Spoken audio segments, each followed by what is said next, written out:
Congressman Gerry Connolly of Virginia. He's the ranking member of the House Oversight Committee. Congressman, good morning. Thanks for joining us. What is your thought right now on where all of this is in terms of this speaker vote? Is Johnson going to hang on to his job as speaker? I think it's really a precarious kind of situation for Speaker Johnson. But at the end of the day, I think either he does pull it out on that first ballot because of Trump's strong support, or people cast a protest vote on the first ballot, but they kind of cave on the second ballot. So I would say there's a pretty good chance we're going to go to a second ballot today, but probably that's going to be it. I don't see a repeat of the Kevin McCarthy chaos because the Republicans understand with such a slim majority, they put in jeopardy their entire legislative agenda if they begin the new Congress with that kind of chaos. And if this thing really gets out of control and we're going through vote after vote with no vote for Mike Johnson as Speaker, is there any chance that Democrats bail out the Republicans and help him hang on to the gavel? What do you think? I don't speak for the Democratic caucus, but I do speak for myself. Yeah. And I can tell you definitively there is no chance of that. Zero. We're voting for Hakeem Jeffries. And by the way, that, Jim, if I can, if there are a lot of people who vote present on the Republican side, the risk for them, those votes don't count toward the majority. And that we have 215 sure votes for Hakeem Jeffries. If enough Republicans vote present, we could actually elect Hakeem Jeffries, not Mike Johnson, as Speaker. I mean, is that possible? Could that happen today? It is numerically possible, absolutely. And no, I'm not predicting that, but they can't afford a lot of members on their side voting present because that vote doesn't count toward the threshold. And I'm sure you've seen the balance of power. We're showing it on screen right now, 219 to 215. And it is going to drop potentially even further when we see some of these members of Congress on the Republican side join the administration. How is it that the House of Representatives is going to get anything done over these next couple of years? It's going to be very difficult for the Republicans because they already have an unstable majority. To now have a majority of effectively one vote, they couldn't get things done in the previous Congress with 5 or 6 votes.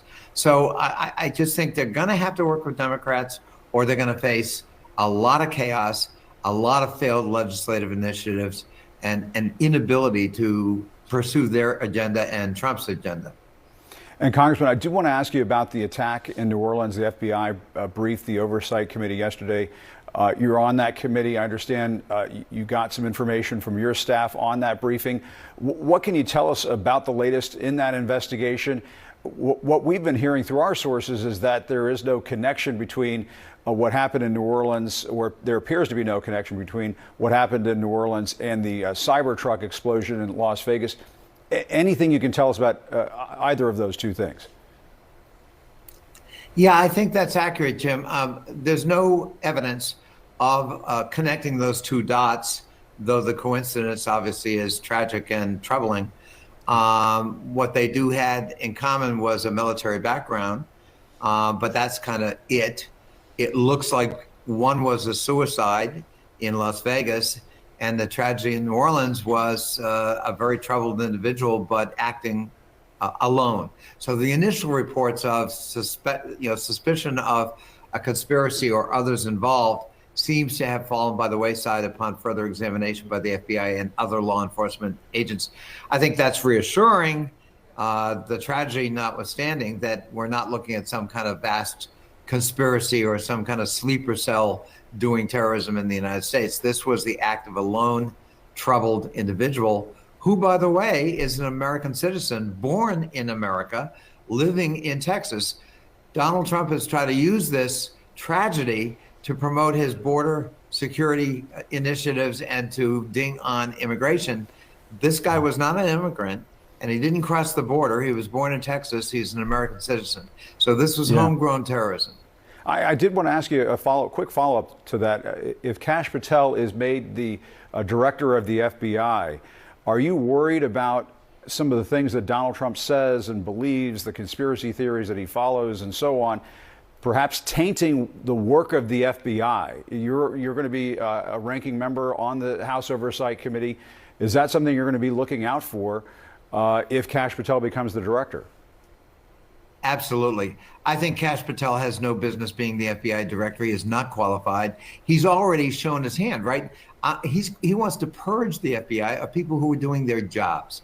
Yeah, the FBI knocking at your door makes you very uncomfortable. But the FBI has to be relied upon to be the chief law enforcement agency of the federal government. And they're professionals. They're not partisans. And to inject partisan political leadership at the top of the FBI is a very troubling development. And that's something we're certainly going to watch carefully and resist to the maximum possible extent. All right, Congressman Gerry Connolly of Virginia, thank you very much for your time. We appreciate it. Thank you, Jim. All right, let's